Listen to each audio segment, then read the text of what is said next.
So, hello. My name is Alexandra. Here's Erik. We will now introduce why we're here and what we're going to talk about.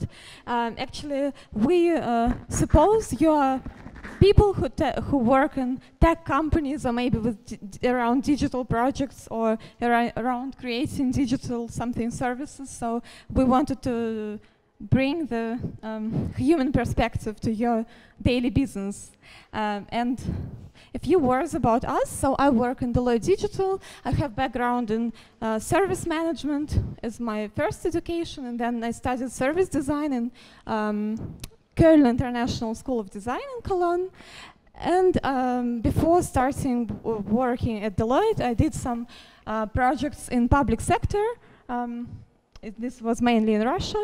And then I did some work within UX field, some web and mobile design.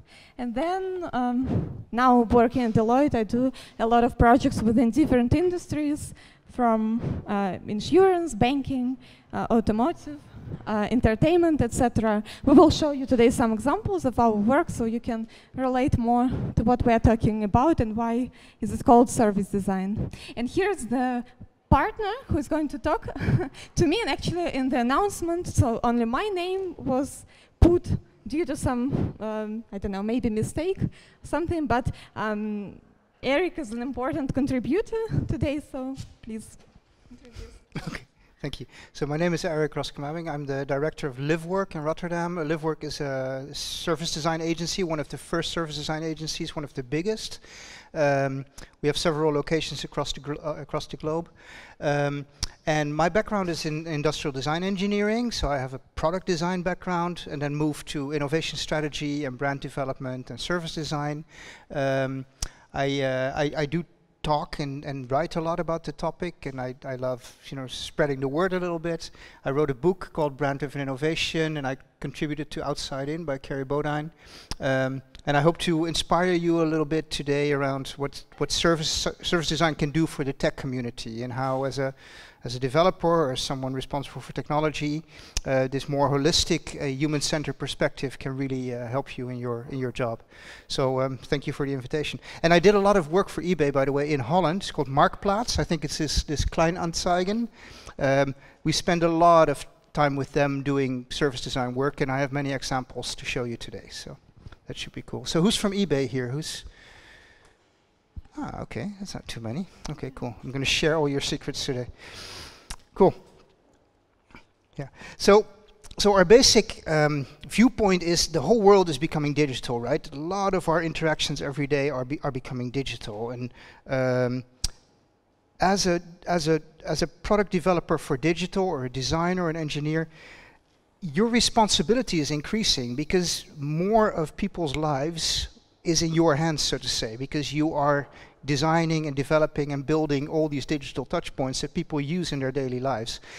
And as that responsibility increases, we sort of get a new task, namely, how can we make all that technology human again? How can we make sure that people can actually use this in their daily lives, in their context, to derive some value from that? And that is not about the technology as such. That is about making technology human and making it fit to people's lives. And that's, maybe we don't really know how to do that. That's a real big challenge. And it's not like we have the solution for you, but we do think that it's worthwhile to think of yourself as adding value to people, not so much creating great technology.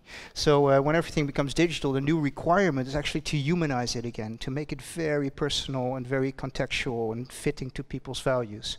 So that's what we will be talking about today. And this is a new way of doing business. This is not just adding another requirement to your job when you're already busy enough, but it's really a new way of doing business. It's a challenge. It's a new way of communicating to your colleagues. It's a new way of delivery. It's a new way of organizing yourself. So today we'll be talking basically about these kind of challenges for the tech community from a customer perspective, from an organizational perspective, from a business perspective, and we'll look at some tools that you can use in your daily lives to make this a little bit easier, because it is really quite a change, and it's really quite quite challenging. So, some examples. We have an office in Oslo, and they did a lot of work for the local public transport company, and they had an idea about a new user interface to buy tickets, and that had been developed and had been tested. It was fine, and then they hired us to sort of test the setup with the machine in the stations. So we went out and we built this cardboard prototype, and we walked into the stations and we put it there, and we put a simple, I think it was an iPad that we put in the screen to sort of simulate the digital interaction. But what we found out is that people had a lot of problems that had nothing to do with the digital interaction. They had to do with the context of a busy station where there's light and there's noise and there's people waiting, and we started solving those problems, and actually that made the project a success, not so much the digital interface. So that's an example of how we want to see digital really as in context of people's lives, not just the interface as such. Here's another example. We do quite a bit of work for Ford, for GoPark, together with us2, you might know them. And here we're testing the app in the context of the car while parking. And those tests are so different from the lab tests where you eye track or you let people, go through user flows, or you do click tests or whatever. This contextual testing is much more insightful because you see how people don't have their hands free, the light is different, they have a different mindset while they're in the car, especially when you're looking for a parking place. So this context is really important to understand. And you could say that a lot of our work is zooming out from the digital touch point and understanding context. Right. So, but we can also cannot also deny the fact that digital infused our lives. Yeah, we use a lot of digital apps and applications and services within a day that really help us to achieve our goals, to fulfill our needs. And this is an exemplary journey just that we both took today. I was flying from Cologne to Berlin, and Erik from Amsterdam, right? And I just counted quickly, it was more than 25 touch points with different services that we interacted with. But they were not only digital, it was also a part of this journey was, for example, an airport bus that took us from the actual terminal to the airplane, right?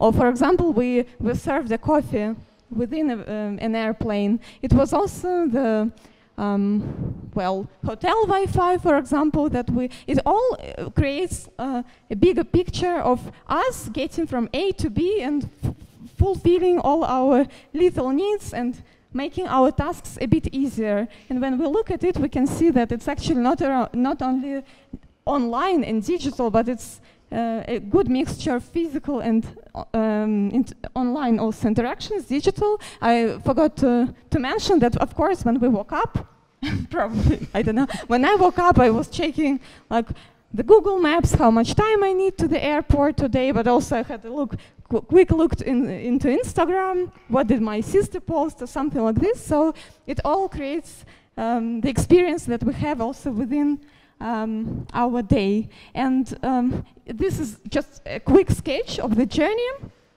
that, for example, the guy who is for the first time trying to trade on eBay, this has just, a few steps, so it's not a full journey, but here the story is about that some experiences with digital touchpoints were really positive, and you can see them above the line. Some interactions within this journey were negative, and some of them were physical. So, for example, the guy who wants to sell a little stuff for $10 online, he also thinks he's frustrated. Should I photoshoot my stuff, or how should I present it right? And then, for example, he has a question, he has to call a call center, has to wait 40 minutes, and then when finally he got a few views, and he finally got to sell his his stuff for $10, he has to go to the post to actually send it, and then he had to pay some extra fees, and actually didn't really make a lot of sense to sell it because it was almost equal. So at the end, when he evaluates this experience, should I trade again? well, maybe not. Maybe the login, like the sign up, was really easy, or maybe he got rewarded for being a member now of, for example, eBay community. But some things that, if you do not look at the context of customer experience, I mean, for the person, for the customer, it doesn't create a holistic and excellent experience. Yeah. But even if you look at the digital touchpoint itself, you have to understand context. So, like I said, we did a lot of work for eBay in the Netherlands. This guy here on the left he works for Marktplaats. He now works for Gumtree in Sydney, and he is interviewing a user, and he's talking about the iPad app. And the iPad app by that time was just out; it wasn't fully developed yet, and the user said, I cannot figure out where to do this setting. And the interviewer said, well, you have to go to the website to actually make that setting. It's not part of the app yet. And the guy went, what? What do you mean? Yeah, so I have to open Safari, type in the URL, go there and change the setting. And he was like, what do you mean? I don't get it. How open Safari? He completely got lost in the world of my iPad. If I touch the screen about here, something opens that works. He totally did not understand the difference between apps and URLs. And it sounds crazy, right? For tech people, that's very far away. Actually, this is pretty normal. And I think we have to keep understanding how, when you're into all this technology, how far away that is from some human beings who just use our stuff in their daily lives. So again, that's an example of, for us, it was a real eye-opener of how little tech-savvy people actually are. So let's talk a bit about service design, because what we do, what Alexandra and I do in our daily lives, is taking this more holistic view. And we are very poor developers. We're good at zooming out. You're probably maybe good at technology, and I think we have something to contribute to each other, and that's what we want to explore today. So how can we work together more, and what can you maybe take from the tools we use in our daily lives and apply them in your work, because we think it's important. So what we do, we call it service design, and I think the notion of service design is really that you apply the design processes to these longer customer journeys, right? To these stages that people go through in order to get something done. And you could even think of me going from Rotterdam in the train to Schiphol, taking a plane here, going to my hotel. You know, all these services are taking me through a journey to get some tasks done. And those services have to be designed. And we're not talking so much about the individual touch points. I'm not talking about, you know, there's a great interior architect who did my hotel room. Do you know, 25 hours bikini hotel? Really, really nice, very well done. I'm not talking about that kind of design. I respect it greatly, but that's not what we're doing here. I'm talking about the experience, the flow. How do I get into the hotel, into the lobby, get the key to my room? It is already paid. Wow, I didn't know that. And then I go and I find my room and everything works, and I find that whole flow. That is service design. And there's a process to it, and the process looks something like this. And if you Google service design process, you'll get many different options, but this is just one. This is one we use. As you see, there's always a bit of scoping in the beginning, sort of define the job you'll be working on. And then you start with understanding. And understanding is basically finding the right question. So this is really about, what are we actually solving here? What problems are we looking at? Not so much the answers, what are the problems we're solving? So you go out, you explore, you do research, you speak with stakeholders, and you map the problem. And we'll go a bit deeper into the examples later. Once you've done that, it's really important to frame the problem, to say, okay, so this is our focus. We're focusing on this part of the customer journey. This is our target group. This is the technology we'll be using. This is the time frame we're looking at. So it's sort of defining your solution space, your innovation space. Then you go into the actual design work, which is very collaborative. So one of the characteristics of service design is that it's always doing things together. with users, with colleagues, with stakeholders, with partners, with suppliers, etc. So there's a co-creation stage where you create your solutions. And then finally you go into building and improving and iterating. So we do a lot of prototyping. And prototyping can be very fancy, or it can be very quick and dirty. That doesn't matter, as long as you find a way to create that improvement cycle. And then you hand it over to the business. So we talked a lot around about how it's important to understand the human, the end customer perspective, but it's also very important to orchestrate, organize, and kind of harmonize the interactions that this end customer will be going through, but also creating the value for the stakeholders that are contributing to creating the service, and also the employees that will be serving the end customers. So it's about orchestrating the channels online with offline, front end with back end, and creating a bigger picture, that an ecosystem that works. Right, so here's an example of the first phase of the process, understanding. It's a research, and the main point here is about when you create a solution that should work internationally, right? There are some parts that will work everywhere, like platform, but there are some specific attributes or particularities at each market. So this research was done in Mexico for one automotive company, and actually we run with the client around 8 interviews, I think, and the client is sitting here talking, I mean the young guy on the right usually, and that's me. So what we did, we invited some loyal customers to the car dealership and asked them a lot of questions. It was an in-depth interview research method, and what we learned was very interesting. So, for example, we learned that the top reason for these people that we talked to, for 8 different people, to buy the next car was actually because they were being robbed. So it's, in Mexico, it's pretty normal. You get the gun here, you just have to give your car.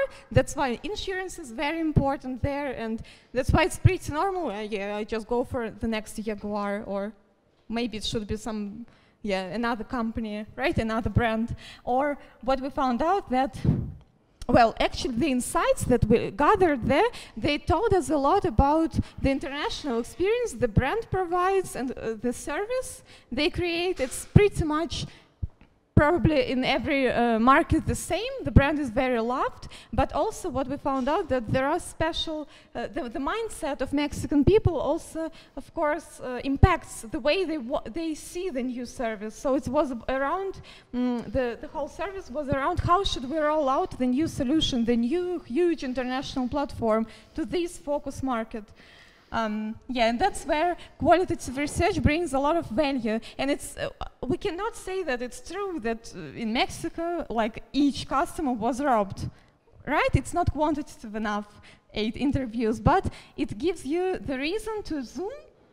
It's something interesting to explore. It's okay, so if it happens so often, maybe people act a bit differently, they think a bit differently, and their behavior is impacted by this fact, right? And also, this is the just an example of the life cycles we have found for 4 different personas, customer types, how differently they run through the journey from seeing and thinking about the buying car to buying, orientating, looking for a car, searching car, deciding to buy a car, reserving, until they really bought a car, went to service, and engaged with the brand again, right? So some of them, and you can see the amount of stages they actually took, so some of them take up to 3 months to look for the right car. But there is a customer type that just needs 2 hours to decide what is his next car. Or, for example, some of them visit dealership only once. That's my car, that's all. And there are those that come 5 times in a row just to make sure it's my car. So you have to just talk to these people differently, and it's really about enhancing their needs and understanding the differences between different people thinking and embracing it, making experience for both. If you're a quick one, we can create a service for you, as well as if you need more support and more advice, right? And what we found also, what was interesting, for example, in Mexico, people see the car dealership actually as the place where you can come and get better conditions in terms of price. So actually you can still bargain the price, which is in Europe, for example, maybe it would be, I can get a bit, I don't know, bonus or some extra product like branded glasses or something, but there it's really about people being very open and personal and just get the better price. Yeah. And the next example of the research is, so what we do sometimes, we do ethnographic research, and sometimes you really need to go to the home of people to understand how do they actually visit the product you create. And until you've been there, you will never understand how differently people think and apply actually something you sit and create at your desk. So this was the research done for Australian entertainment company. They created a very loved product which is played internationally. It's about games, and I had to do research within a German market. So what are particularities for German market? Yeah, and what we found out, for example, that here kids can buy at the petrol station or in the supermarket a card with which you can actually, as a kid, pay in the online store and just buy simple games. So the parents can control, okay, it's costed just 15 euros. He will not spend too much. Or, for example, that in Germany the sensitive topic is about war and nationalism, etc. So some games that are played everywhere internationally and very loved, here they have some German version which should be adapted. And there were a lot of insights, very interesting, but also it was also very insightful to look how do these gamers actually live and how much love do they express to these Nintendos and all these different games. And we provided a lot of valuable insights for this Australian company to actually create a new product for the German market and to really make sure that German customers do get addressed as well. So this is quite intensive, right? This going out into people's homes and all this explorative research, and like I said, we're in this understanding phase. You're really trying to get a grip on the problem. So it's very divergent. It's very broad, and you're trying to understand emotions and all. And it gets to be very intensive. It's hard work.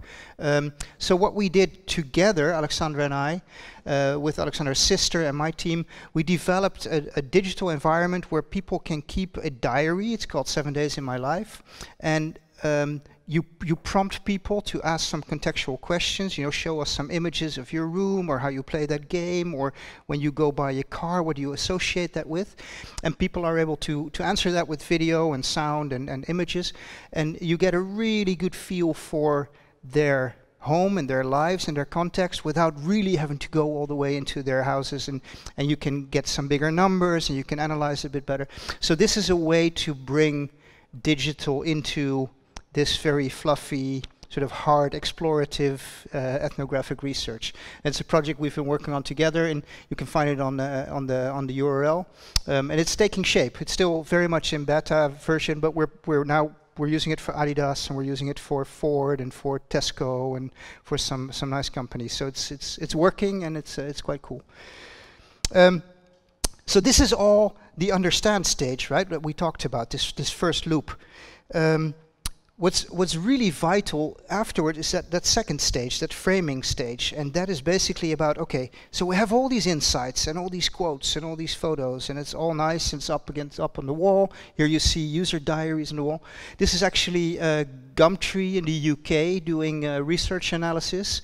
On the right you see some photos of people's homes and stuff they've traded. On the left you see people's diaries, and you see all kinds of people from different departments going through those diaries and trying to understand what is there, what are they saying. And what can we do with this? And that's a very vital question. I mean, if you just blindly follow what people say, you have no innovation strategy, right? You have no focus, you cannot make choices.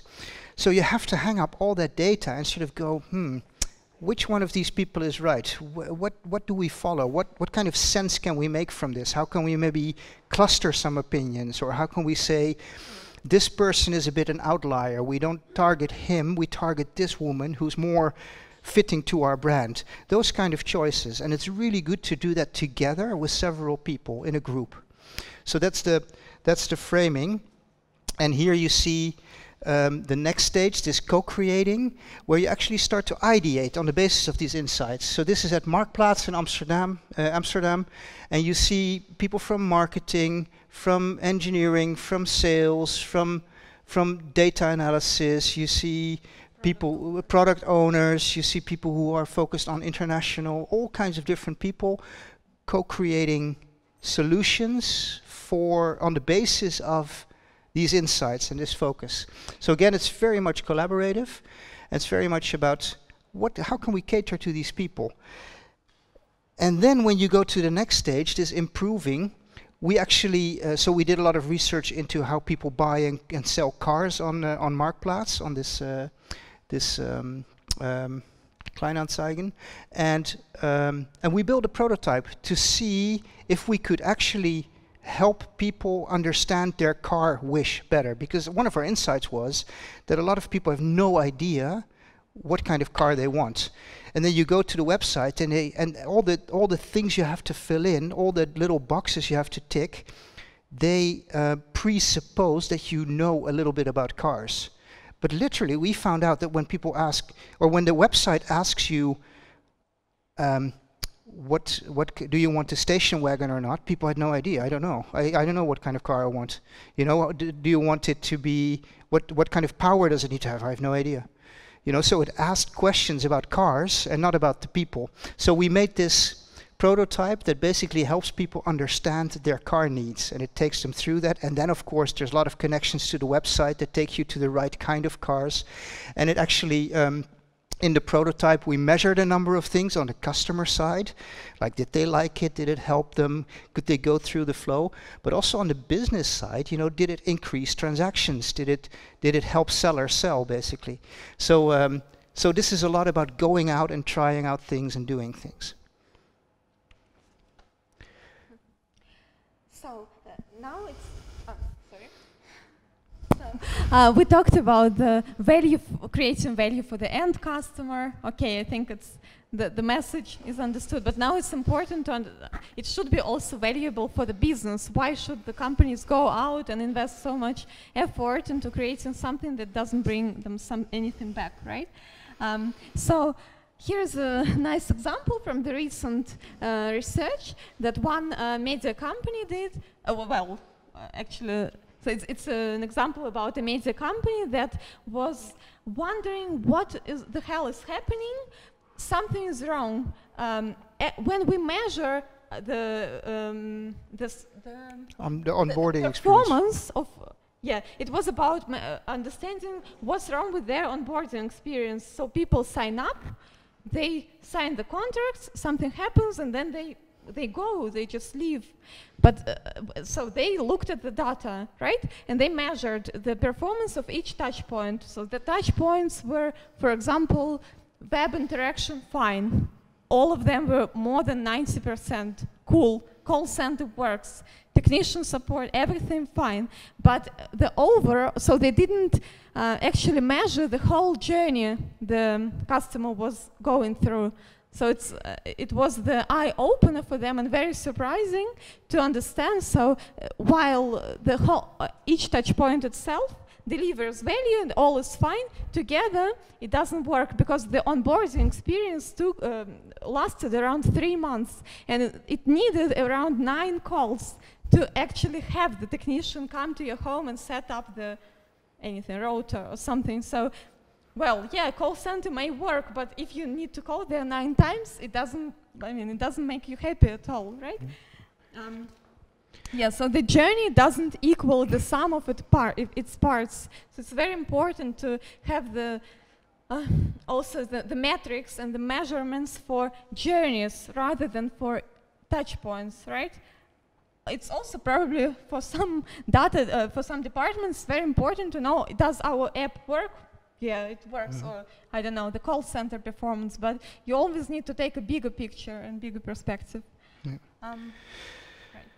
So in our work for Marktplaats, we actually found out that they didn't have metrics for journeys. They had metrics for touch points. They could, measure all kinds of customer satisfaction and NPS on transaction based and on touch point based, but not over entire journeys. So we did a project for their B2C department that allows professionals to advertise towards private people. So they basically pay a lot to advertise their goods, and they want clicks, and they want transactions and conversion. And there was a lot of churn. There were a lot of people not sticking to their game. They would buy some credit, and they would go for it, and then they would sort of fizzle out. So what we did was literally map the activity of real users in time. So what you see here is the amount they're spending on Admarkt, that was what the service was called, over time. And you see, the green line sort of does nothing, spends a little bit, and then sort of stays very inactive, while the purple line immediately goes to full professional, and they stick, and they even grow a little bit. So what is the difference between those two lines, and how can we actually measure this in real people to get a sense for how they tick and what they need? So for example, the purple line, that steep angle, that is a metric of someone who gets the technology and who is very familiar with this kind of advertising. So they are quite professional, and you don't need to teach them about how to use it. You need to teach them about how to become even better at it and how to make that line rise. Another metric that we saw was people that would go up and down in usage a lot. So if you see a lot of difference over time in their usage, what is that an indication of? Sometimes it's seasonality, sometimes is this way of advertising is really at the top of their margin. They can only do this if the business is running well. So we found out that these people had some benefits if you could spread out their costs over time more and help them to invest in advertising also when business was a little bit slow. And there's many of these different, you can just analyze the patterns and create your own journey metrics. And it was very powerful because this was exactly what the developers needed to create some new services and that would cater much more to journeys than to individual touch points. Another thing we did, and you don't have to read this, it's all way too small, but what this is we made a dashboard that translated sort of guiding principles in the customer journey into things you could actually measure. So if you have a guiding principle, that's a really nice way of designing services, because it helps to translate brand values into customer language and into customer benefits. But it's really soft and hard to measure. So if you say, what is the value for the user and how can we measure that? And what is then the value for eBay and how can we measure that? Then you have a very nice dashboard that allows you to apply these principles in the customer journey and also measure whether you're doing a good job. So you create a really nice feedback loop from being there for the customer, designing great stuff, creating value for them, value for the business, and measuring whether you're doing a good job. So that's a way of turning service design into business language and to make sure that it's adopted by the people who have the budgets. Yeah, I would just like to add one thought to that topic, that actually it can cost quite a lot to an organization if they don't embrace the holistic customer experience. So if you only measure these individual touch points, it may cost you a lot of customer calls, right? The employees are not satisfied because if you get a lot of complaints, right, you get a lot of anger from them as well.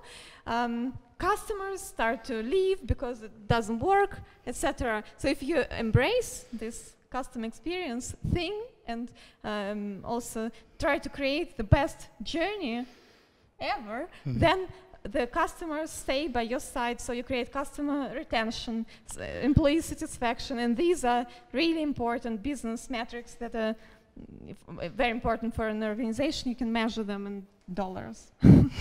And basically, if we look at the journeys, for example, signing up for a telecommunication service, so you can create a journey from A to Z, but you can also like zoom in and take as a journey just one, like onboarding, for example, or signing up, right? And we can see that actually for the end customer, it doesn't matter with which department they interact. Sometimes they have to call the call center, and well, while they found probably the advertisement about the service through the department of marketing, and then they had to pay something that was the department of finance, or something like this, but then these journeys run across organizational silos.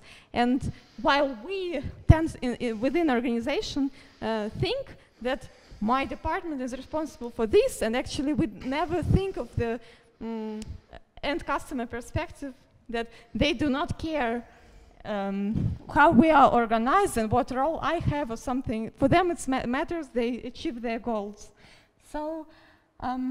So what service design is about is breaking the walls between these departments. So when we were exemplifying here co-creation or framing, where different stakeholders, different people in different roles who will impact the final solution come together and bring their perspective. So when you mix IT with marketing, with web, tech support together in one room and make them meet not only once, but within a project a few times, listen to their opinions, enable discussion, it actually breaks these walls between them and makes, brings the value. So the solution is built really for the end customer, which will bring the value to all of them. Also, it will impact their work because they will know they created something that, is impactful and also brings joy to them. Yeah, exactly. Yeah. So this is again some pictures of our work for eBay, and again you see several people with different backgrounds. You know, people from finance and marketing and IT and web and the app development group, etc. And what they're doing is they're working on these journeys. So they have a shared thing to work on. They have a shared language, namely that customer perspective going through their journey. And it's interesting that where usually in their daily work they're buried deep within their silos and they may have conflicting interests, once you take that perspective of that customer journey, all of a sudden they all agreed. And they all said, yeah, when I trade on eBay, I also encounter these struggles. It's a very personal, understandable, emotional thing. It's very close to them as people, as part of that company. And all of a sudden they started jointly creating solutions where they could each, chip in their own part of their role and be very useful to that customer journey. So, and we're not saying that you should do this all day. This is part of the job, but it's very useful in creating this alignment and this cohesion through the silos. And then, of course, you're asking, yes, but what am I going to do tomorrow? So we'll try to help you a bit with that. So now we would like to actually talk about, so how does service design delivery work? So it's not only about creating the new service and leaving, and you need to ensure that the service runs also within a time, right? So basically, when we take a metaphor of this scene, for example, the different actors play one scene, they may have different roles. I'm responsible for building this feature today, and you are creating an interface, but together, actually, our main goal is to create an excellent user experience, right? And we have to embrace this thought, to not compete between teams or between roles, that we are all working with the same goal in mind. Working on one piece of a journey can be very difficult. To take this holistic perspective, what does it mean actually within this custom experience? Because you're creating something that should work just on some little moment, right, of the journey. Yeah. Okay. So we kind of mapped 6 strategies for you to embrace service design and to start practicing it within your everyday life. Right? So the thinking about this is that our kind of work is sort of not really matching well with agile teams who are doing 2-week sprints and who have to ship, and they have product owners, not service owners, right? So there's sort of a mismatch between this longer wavelength of explorative, collaborative service design and the Scrum teams we're in, and that's the reality, right? And still we think that there's some things you can do to bring this perspective to that fast-paced, agile world we live in. And it's not only something you can do, it's maybe also something you should do. So we have 6 tips. Let's see if they work. You go first, right. okay? Mm-hmm. Right. So the customer journey counts, right? And it's we talked about today a lot. So the main idea here is build relationships. So you don't have to wait until your organization actually has a service design department and dedicated team of 10 service designers. This will take time, really. But just grabbing a coffee, you can start bridging this silos. What you are working on, what is your challenge now within a project, and how is my piece of work is actually connected to yours, right? And then that customer journey is a really great way of getting that conversation going. So by choosing that perspective, it's a really great way of just having conversations with people at the coffee machine, even if you're buried deep into some technical detail and a very little step in the customer journey, then to sort of oversee that whole picture and understand that will sort of automatically connect you to other people in the business. Right? Next one. Just ask your customer. Just go out there. Seriously, I mean, we can do these large research projects, right? And it's really cool and it's very gratifying. And my colleagues are flying to New York and London to do research for Adidas, and it's really nice work. But you can also just walk out in the street here and ask someone. That's also research. So make it small and make it very practical, because the chances are when you're in a 2-week sprint, you don't get to do 2 months of research. It just doesn't happen, right? So you have to work with what you have, and we think research is scalable. Any little bit of research you do is fine, is already good. May not be good enough, may not be the full picture, but it's more than nothing. So go out into the hallway, ask people, walk into the street, call your friends, and ask questions, and be very open to their answers. Don't go send them questionnaires, because questionnaires are just an excuse for research, because all the answers are in the questions, right? Because whatever you ask in your questionnaire sort of presupposes that you know what they want to talk about. Let them talk, you know? Be very open-minded in that. So engage stakeholders, and it's about you, no matter what your role is. Maybe you are now working on some particular user story, right? But you have the right to raise the question.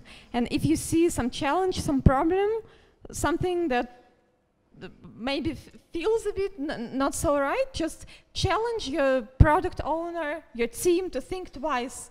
And if there was no research done, it's so simple to just go out, really. And I mean, maybe going out doesn't mean going to the street. It may be also you ask the colleagues around you from another department. You may ask your friends, right? At the weekend you can ask your grandpa, would he use it or something. This can be very impactful. So here it's also about turning meetings into workshops, but I will talk about it later a bit. But really engage and involve and like embrace conversation and be the challenger. Yeah. Yeah.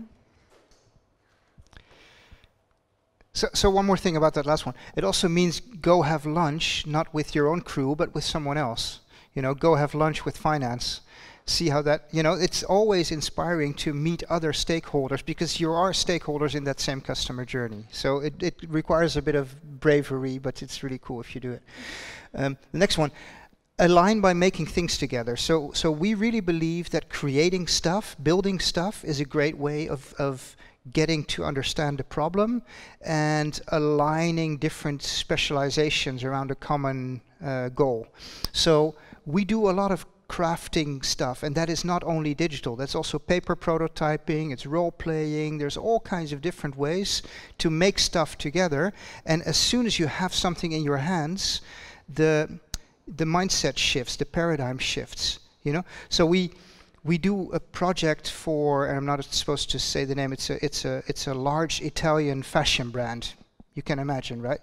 And they are very careful about their brand and their retail environment and how everyone looks, and it's all very controlled, which is very good because that's how they orchestrate their whole experience.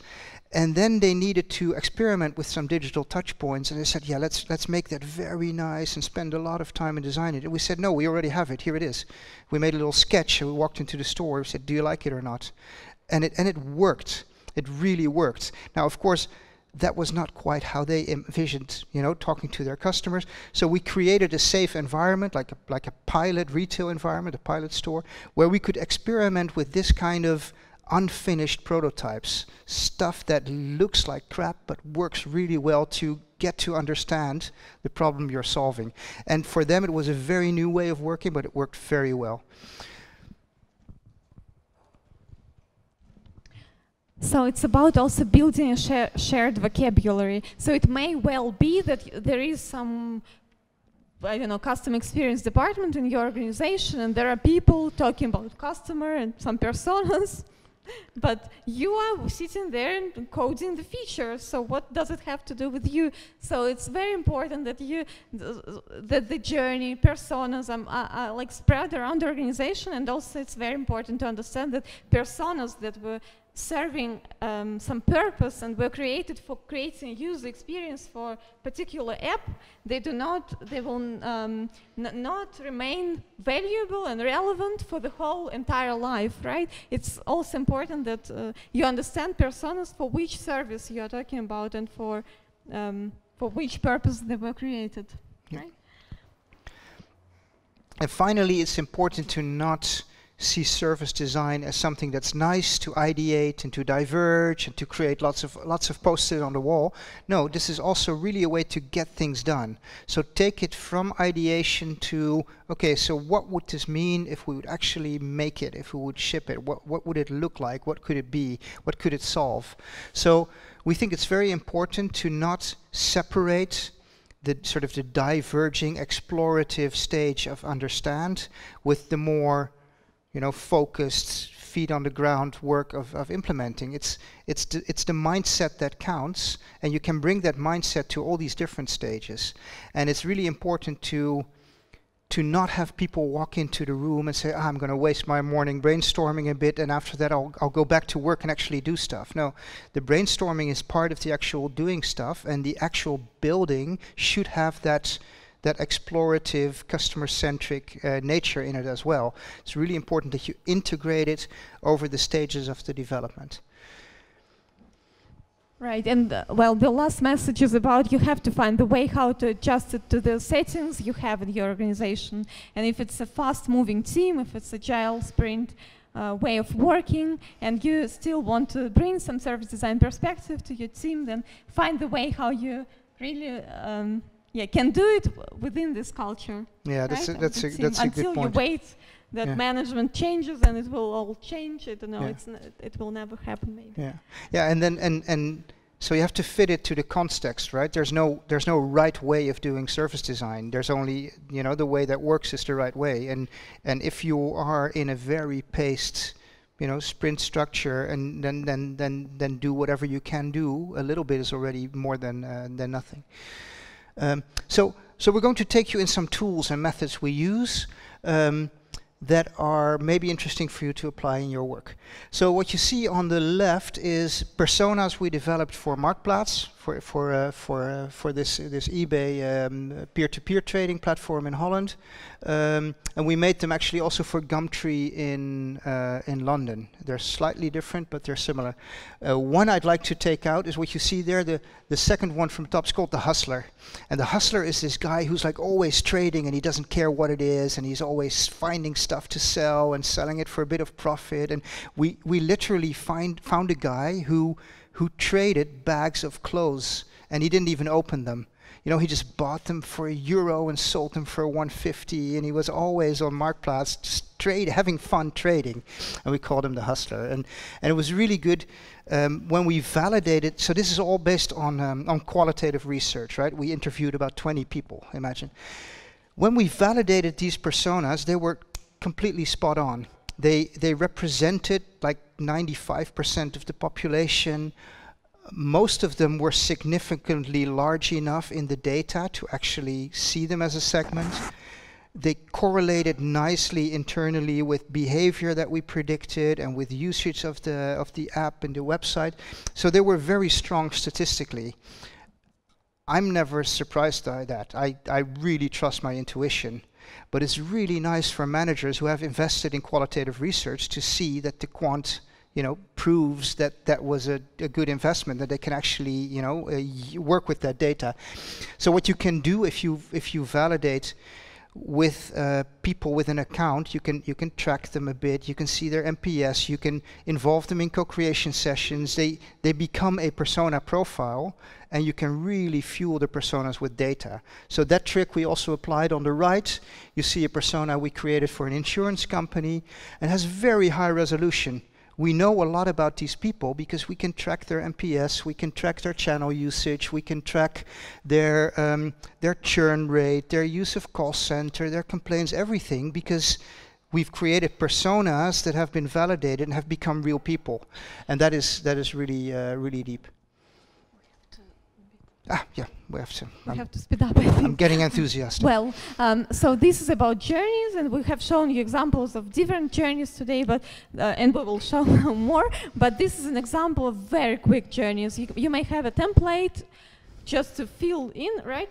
Just with the posters. It takes you really an hour to come together, maybe as a team, maybe as people who are working now on this particular journey, and then this may help you to answer the questions that are there, or the problems, to spot them, to understand, okay, we know everything about this step, right, fine, but then about some steps you will find that there are spots no one knows the answer, and then you have to call that IT guy who sits somewhere on the second floor, call him and ask him, and then maybe this will help you to move forward, right? And then, or you can just, I don't know, work with PowerPoint and quickly type there something printed in A3, and it's already a journey. It doesn't have to be very high fidelity.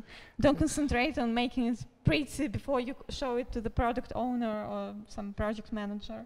Exactly. So these are the journeys we made for Marktplaats, but this was a presentation format that we actually used to hang up in their offices to create this shared language again that we talked about, and this shared vocabulary. What you see is basically the stages of the journey, and what was their goal, what was their motivation, what does success look like. Here's one that we really contextualized, that we made for the car buying journey. This was, and we discovered that it wasn't a very linear journey. There were a lot of loops people were going through, and they could stick, like you said, for this dealership, they could stick to orientation for 5 months and kept orienting and changing their opinion. So we visualized that as these loops to make sure that people really got that the process isn't linear. But like Alexandra was saying, it doesn't matter what it looks like, because this is also a customer journey. This is actually a journey that was made by a customer. So we go to their home, we interview them, we draw a line on a paper, we give them some cards and some felt pens, and they start drawing. It's a very natural process, and it's really good to understand how they flow through a service by just, giving them some easy tools. Next one is the service safari, and service safari is basically going out and experiencing the service yourself. So we did a lot of work for Europcar, a car rental company, which meant that we went out and rented a lot of cars. You know, to just feel how it is to go through a desk, to think you've made a good reservation, but you forgot something, or you bought a certain insurance and the guy at the desk tells you that you better buy a different one. How do you experience that as a customer? Or you reserved a nice Golf GTI and it's not there, and you get an Audi instead, but you didn't want an Audi, you wanted a Golf. All these experiences are really good to feel yourself, and a Service Safari is a really good way of doing that very practically, very quickly. Yeah, so this is the culture of workshops, co-creation sessions, little meetups, where you don't sit at the long table and listen to, I mean, you also have the discussion, but you stand up, you work with some, I mean, it's not about creating something weird with those post-its, but whatever you use to make your thought fast, to have the conversation about and to really collaborate, right? So it's not like yawning and falling asleep while the guy is talking for half an hour. You can also have like an agile, you can have the ritual, the moderator of this. Okay, now you have just say it quick. And you, what do you think? You know, you can just take 20 minutes. I mean, probably in agile teams, you anyway have those ceremonies, we know, but if you, I don't know, if you want to have a conversation about some problem, you sit at the desk and you face and you don't know how to solve it right now, it's really like grabbing people that can help you and having that conversation, but standing by the wall and using some paper and some marker, and that can just help. And these are the photos from our digital studios in Düsseldorf, where I work. And this is, for example, the team of UI, UX designers and me, service designer, was sitting somewhere here, and some developers, and we just sat down and had this little silent moment where each of us created some ideas or some thoughts how should we solve it, but all together, and then it was very nice also, it brought us together, because sometimes we sit at one desk but we never know what other people are doing, and they can be silenced even at one desk, you know. That's very important to talk to each other. And here is the story about the missing link. It's actually also the story about one service design method.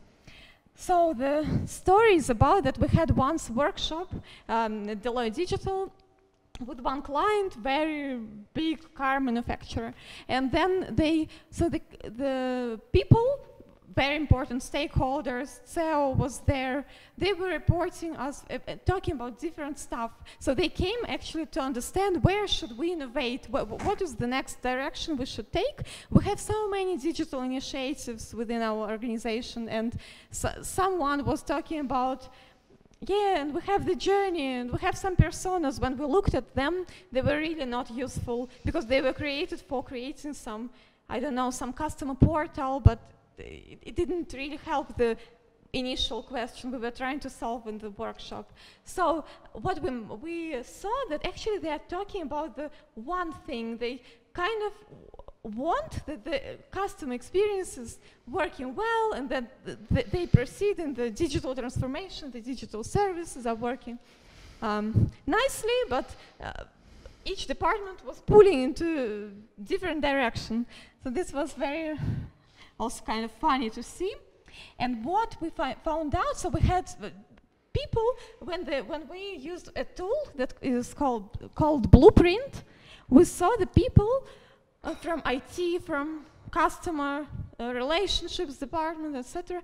They were actually, for the first time, talking to each other and understanding, so you have customer data, where do you save it? So they had different databases, different systems. So this is very important. When you create a solution, and when you have a chance to, so before starting to integrate systems and to think how to bring the solution to life, right? If you create the minimum viable architecture for this, for the future solution to be to run. And it's actually all connected to the customer journey we were talking about. So what we do at Deloitte Digital now, the service design team has also solution architects as a part of the team, some IT people that we take also to co-creation sessions with the clients. We take them just along from the beginning, because they know about the technology, not us and not the client.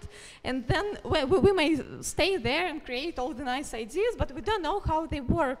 And at the end, we cannot ensure the solutions really doable, right? How can we actually assess the idea? So having someone like with technical background, solution architect, information management person who can directly assess also the sanity check of what you're actually talking about is very important. So, and then when you create a bigger picture, so the customer journey we were talking about, it also has something to do with the technology we are working on and with architecture we create.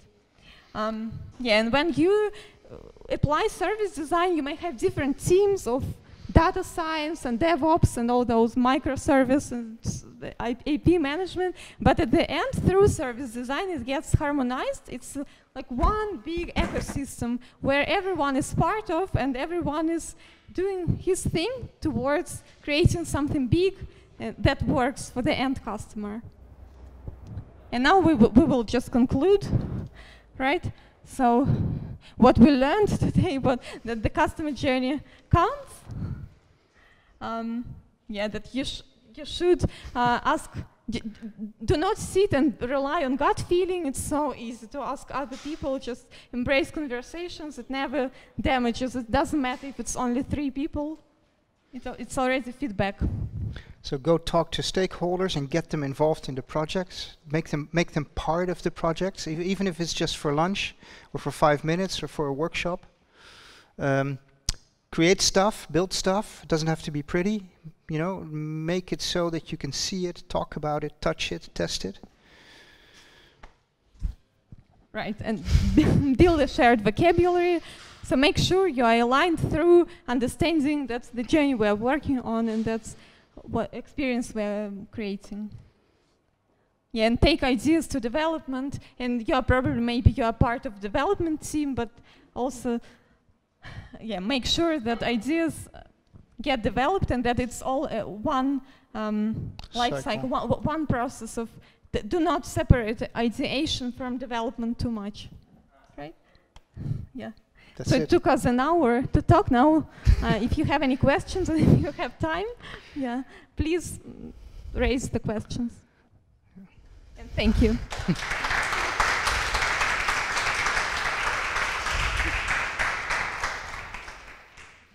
And thank you. Are there any questions? Yeah. Should I give the microphone? Yeah, again, thank you for the talk. I really like the ideas.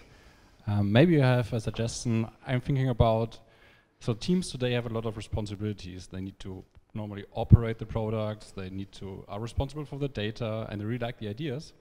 But I think when I go now to a team and tell them, I have another cool idea, just do this additionally, and probably they will say, okay, when? Mm-hmm. Do you have any idea like how to involve or make people wanting to be involved in that? So you were saying about how should you involve your team in working on some extra idea that is not part of the process now, right? Mm-hmm. So I think it's not about working now on the extra idea. You probably can have some conversation at the lunch, for example, where the idea is actually an answer to some challenge or to some problem that you have spotted, right? So you can say, guys, you know what, I think something part of the feature we are now working on it's not going to work so well because it's not really connected to the previous interaction or something, I don't know what, yeah? And even if you have an idea how you could make it better, you can say I have some ideas, let's meet today for 20 minutes and talk about it, I think. So it's better to invite them for conversation and to not throw this one idea on them, but really invite them for conversation, and probably they also may have some thoughts around it. So you like play, even if you will pursue your idea, you should create the feeling for each of them that they all had the right and the time to also come up with some idea, and it's around the problem you're solving, not around the idea. But I understand that I understand it a lot that within lean and agile teams, sprints, where you promised you will deliver 5 user stories, I don't know, within this week, it's very difficult to take time, but I think if you have good relationships to your team, right, or to product owner, you can have these little interventions during the lunch, after the work, a bit, guys, let's stay for 10 minutes, I have this thought, you know, you can continue tomorrow, and maybe by the end of the week this will make the retrospective, right? You can talk about it seriously because now you have put the seed into minds of the people. Yeah.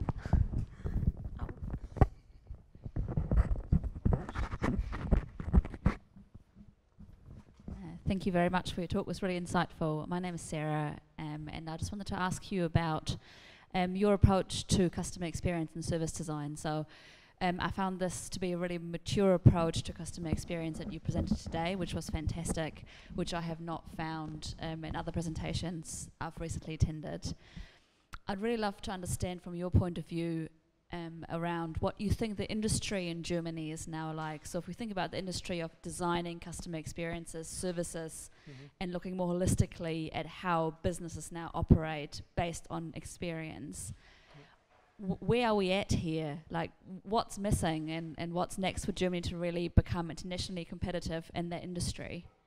Wow, that's a really good question. That's a really cool question. So what I see in let me frame it in 3 perspectives. If you take like the design thinking perspective, what's very good about that, and I think Germany is quite far in adopting design thinking as a management approach, that it brings human-centeredness and iteration and prototyping and creativity and collaboration into the workspace.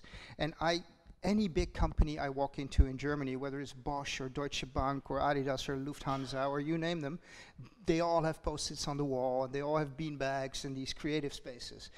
The fundamental problem with it is that it frames design as only creativity. And I think service design does a much better job as framing design as a problem-solving activity. That's human-centered, it's iterative, it's creative, it's all that, but it's also shipping, it's making stuff, it's getting stuff done. And that's what I like about service design as opposed to the framing it as design thinking. It's much more, the outcome is a new service that we're actually making money on, that we're actually seeing people use.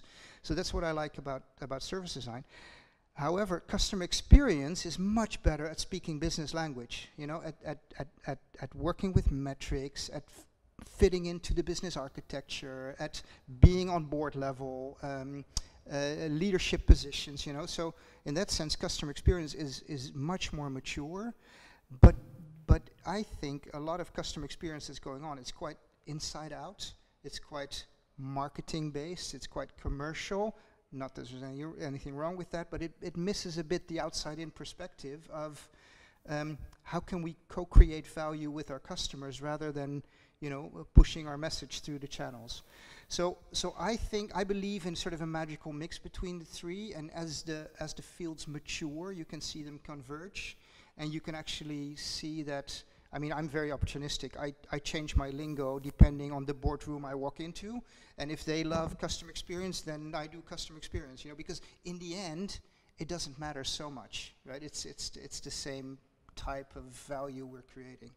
Does that answer? We may need to take this over a beer after this, but does this sort of approach an answer, or? I suppose it goes in the right direction, but yeah, I'm looking for something a bit more tangible, but let's take that over a beer. Cool. Anyone else? Ferdinand of alifebuildings.com. Can you share your perspective on the use of machine learning to personalize the customer experience? Can you maybe talk about some cases you have handled in the past? Is it any use? To give you a specific example, the personas you just listed in your slides is possibly something that the more or less advanced machine learning algorithm would recognize by itself. and then tailor the customer experience accordingly, so that, you know, to define it, what I mean. Thank you. So I think we will answer both of this question. What I can tell about it, first of all, that at Deloitte we recognize the importance to help the companies to actually that now adopt all this, or like develop those machines, robotics, etc., to actually prototype around it and also explore the context. What does it mean and how should it be set and how will it impact the interactions that people will have with them, or so we have some digital factories where it's like not the team I work in, but people really explore this stuff, and also like I have a friend working at Volkswagen where they also work a lot with like prototypes and also apply a lot of service design actually for understanding how does this technology sit in the whole world around it, right? But frankly speaking, I don't have cases yet with this, so I have to think. Do you have some?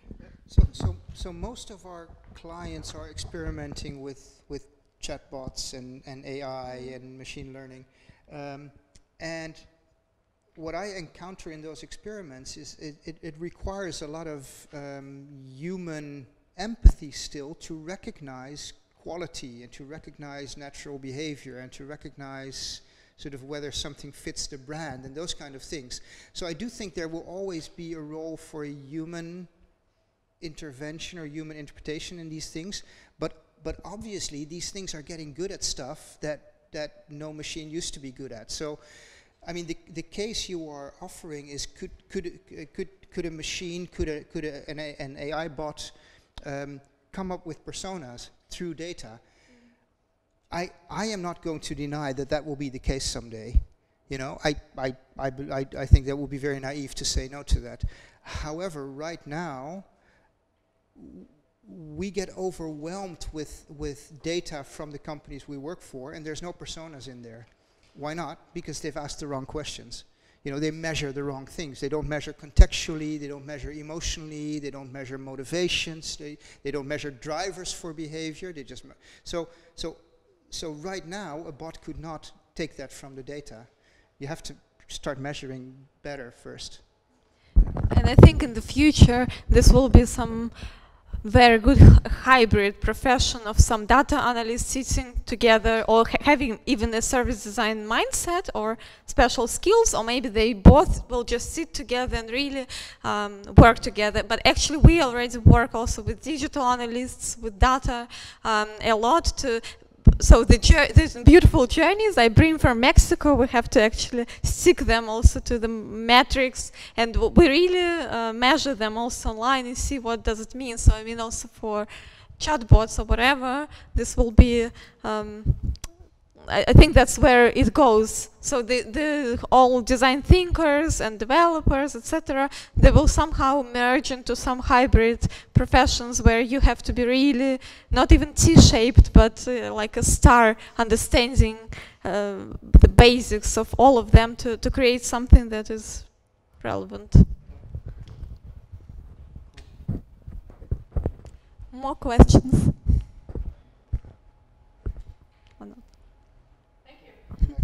Thank you. But